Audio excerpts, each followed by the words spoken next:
Hello students, this is fourth and last part of chapter 6 of 8th class combustion and flame. Previous part में हमने flame के बारे में study किया था. इस वीडियो में हम फ्यूल के बारे में स्टडी करेंगे. तो the source of heat energy for domestic and industrial purpose जैसे वुड, चारकोल, पेट्रोल, केरोसिन, ये सब फ्यूल होते हैं जो घरेलू या इंडस्ट्रीज़ में हीट एनर्जी के सोर्स के फॉर्म में यूज़ किए जाते हैं. तो अब हम देखते हैं कुछ टाइप्स ऑफ फ्यूल्स. आपने पहले भी पढ़ा था, सॉलिड फ्यूल्स होते हैं, लिक्विड फ्यूल्स होते हैं और गैसियस फ्यूल्स होते हैं. तो सॉलिड फ्यूल्स के एग्जांपल हैं wood, coal, charcoal. Liquid fuels के एग्जांपल हैं kerosene, petrol, diesel. Gaseous fuels के एग्जांपल हैं CNG, LPG, biogas, hydrogen gas. ये एग्जांपल्स हैं. अब हम देखते हैं एक अच्छे फ्यूल्स के क्या कैरेक्टरिस्टिक्स होते हैं.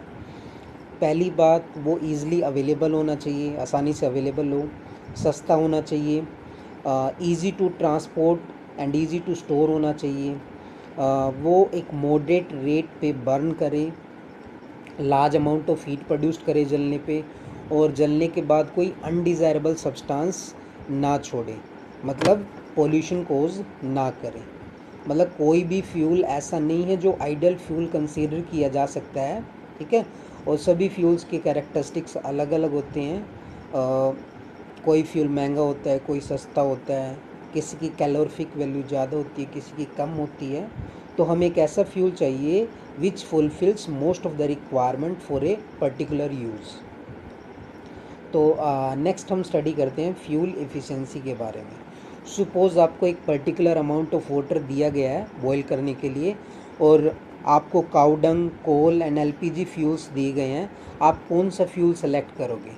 अब ये तीनों fuels same amount of heat तो प्रोड्यूस नहीं करेंगे, तो आप वही फ्यूल सेलेक्ट करोगे जो आपको जलने पे ज़्यादा हीट प्रोवाइड करें. तो the amount of heat energy produced on complete combustion, मतलब पूरा जलने पे, of 1 kg of fuel is called its calorific value. और कैलोरीफिक वैल्यू को एक्सप्रेस किया जाता है किलो जूल पर केजी. तो आई होप आपको समझ में आया कि कैलोरीफिक वैल्यू क्या होती है. अगर आप 1 किलोग्राम फ्यूल का कंप्लीट कंबशन करो, उससे आपको कितना हीट एनर्जी मिलेगी, वो उस फ्यूल की कैलोरीफिक वैल्यू कहलाती है. और इसको हम एक्सप्रेस करते हैं किलो जूल पर केजी में. तो ये इम्पोर्टेंट क्वेश्चन है, इसको नोट कर लें. इस फिगर में आपको कुछ कैलोरीफिक वैल्यूज़ दिखाई गई हैं डिफरेंट फ्यूल्स की. तो इसमें आप देख रहे हो हाइड्रोजन की जो कैलोरीफिक वैल्यू वो सबसे हाई है. ओके. नेक्स्ट हम स्टडी करेंगे harmful products released by burning of fuels. तो आपको पता है जब हम जो कार्बन फ्यूल्स होते हैं, वुड है, कोल है, पेट्रोलियम है, अगर आप इनको जलाते हो तो इससे अनबर्न्ड कार्बन पार्टिकल्स रिलीज़ होते हैं. और ये पार्टिकल्स इतने फाइन होते हैं, इतने स्मॉल होते हैं कि ये हमारे रेस्पिरेटरी ट्रैक में एंटर कर जाते हैं, और इससे रेस्पिरेटरी प्रॉब्लम्स होती हैं, डिसीज़ हो जाती हैं, जैसे अस्थमा वगैरह है. इसके साथ साथ जो ये फ्यूल्स होते हैं, अगर आप इनका इनकम्प्लीट कंबशन करो तो उससे कार्बन मोनोऑक्साइड गैस रिलीज़ होती है. ये एक बहुत ही ज़्यादा पॉइजनस गैस होती है. तो ये आपने सुना भी होगा कि सर्दियों में बंद कमरे में खिड़की वगैरह बंद करके, दरवाजे वगैरह बंद करके हम लकड़ी या कोयला जलाते हैं, तो ये कार्बन मोनोऑक्साइड गैस रिलीज़ होती है. ये उस कमरे में सो रहे जो पर्सन्स हैं उनकी जान भी ले सकती है. तो इतना ख़तरनाक होती है अगर इनकम्प्लीट कंबशन हो रहा हो तो. नेक्स्ट है कार्बन.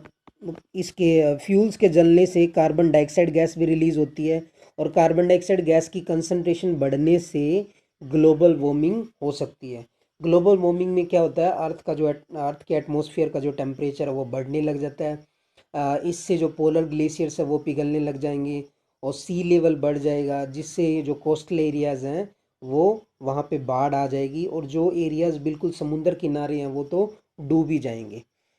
इसके अलावा अगर आप कोल और डीजल की बर्निंग करते हो तो उससे सल्फर डाइऑक्साइड गैस रिलीज़ होती है. सल्फर डाइऑक्साइड एक गैस, एक सफोकेटिंग और कोरोसिव गैस है. और पेट्रोल को अगर आप जलाते हो तो उससे नाइट्रोजन के ऑक्साइड रिलीज़ होते हैं. और ये सल्फर डाइऑक्साइड और नाइट्रोजन डाइऑक्साइड ये रेन वाटर के साथ मिल के एसिड रेन बनाते हैं, और ऐसी रेन हमारे लिए, हमारी क्रॉप्स के लिए, बिल्डिंग्स के लिए, सॉइल के लिए काफ़ी हार्मफुल होती है। तो अब हमें करना क्या है, जब इतने सारा इनको जलाने से नुकसान हो रहा है, तो हम क्या करेंगे, जो डीजल और पेट्रोल है उसकी जगह हम सीएनजी, कंप्रेस्ड नेचुरल गैस का यूज़ करेंगे, क्योंकि ये क्लीनर फ्यूल है, इससे बहुत ही कम हार्मफुल प्रोडक्ट्स रिलीज़ होते हैं।